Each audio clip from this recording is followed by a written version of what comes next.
Winter came in early, with a great deal of cold and wet. There was snow or sleet or rain almost every day for weeks, changing only for keen driving winds or sharp frosts. The horses all felt it very much.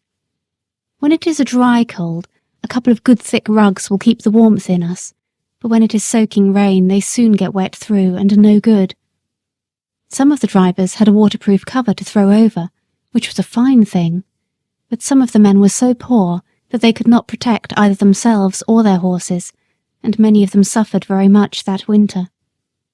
When we horses had worked half the day, we went to our dry stables and could rest, while they had to sit on their boxes, sometimes staying out as late as 1 or 2 in the morning if they had a party to wait for. When the streets were slippery with frost or snow, that was the worst for all of us horses. 1 mile of such travelling, with a weight to draw and no firm footing, would take more out of us than 4 on a good road. Every nerve and muscle of our bodies is on the strain to keep our balance, and, added to this, the fear of falling is more exhausting than anything else. If the roads are very bad indeed, our shoes are roughened, but that makes us feel nervous at first. When the weather was very bad, many of the men would go and sit in a tavern close by, and get someone to watch for them, but they often lost a fare in that way, and could not, as Jerry said, be there without spending money. He never went to the Rising Sun. There was a coffee shop near, where he now and then went, or he bought of an old man who came to our rank with tins of hot coffee and pies. It was his opinion that spirits and beer made a man colder afterward, and that dry clothes, good food, cheerfulness, and a comfortable wife at home were the best things to keep a cabman warm. Polly always supplied him with something to eat when he could not get home, and sometimes he would see little Dolly peeping from the corner of the street to make sure if father was on the stand. If she saw him, she would run off at full speed and soon come back with something in a tin or basket, some hot soup or pudding Polly had ready. It was wonderful how such a little thing could get safely across the street, often thronged with horses and carriages, but she was a brave little maid, and felt it quite an honour to bring father's first course, as he used to call it. She was a general favourite on the street, and there was not a man who would not have seen her safely across the street if Jerry had not been able to do it. One cold, windy day, Dolly had brought Jerry a basin of something hot and was standing by him while he ate it. He had scarcely begun when a gentleman, walking toward us very fast, held up his umbrella. Jerry touched his hat in return, gave the basin to Dolly, and was taking off my cloth, when the gentleman hastening up cried out, "No, no, finish your soup, my friend. I have not much time to spare, but I can wait until you have done, and set your little girl safe on the pavement." So saying, he seated himself in the cab.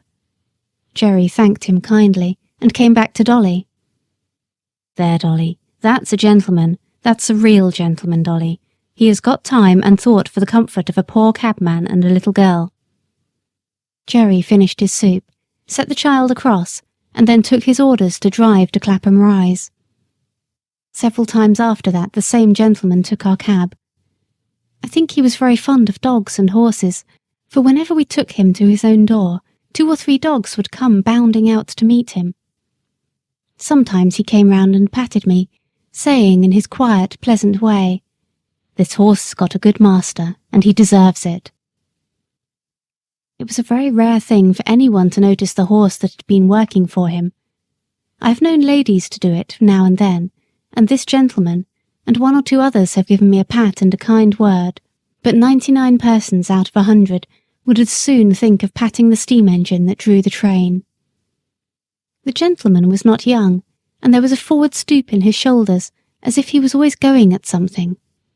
His lips were thin and close shut, though they had a very pleasant smile. His eye was keen, and there was something in his jaw and the motion of his head that made one think he was very determined in anything he set about. His voice was pleasant and kind.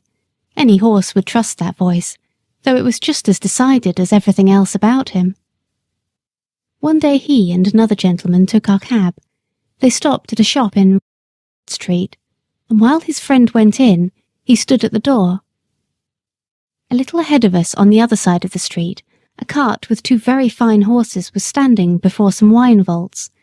The carter was not with them, and I cannot tell how long they had been standing, but they seemed to think they had waited long enough and began to move off.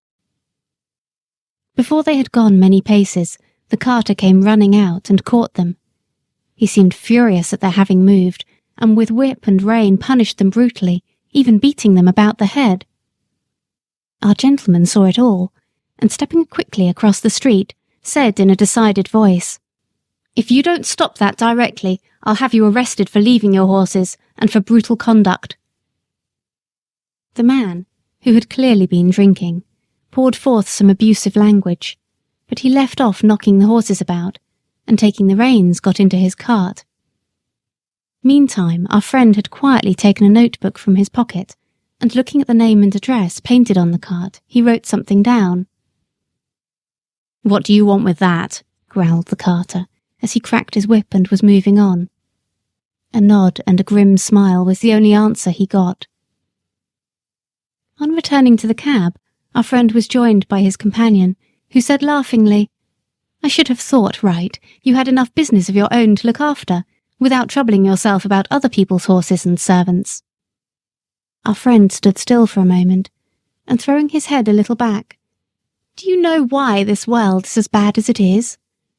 "No," said the other. "Then I'll tell you.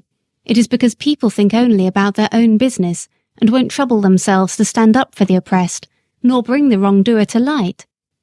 I never see a wicked thing like this without doing what I can, and many a master has thanked me for letting him know how his horses have been used."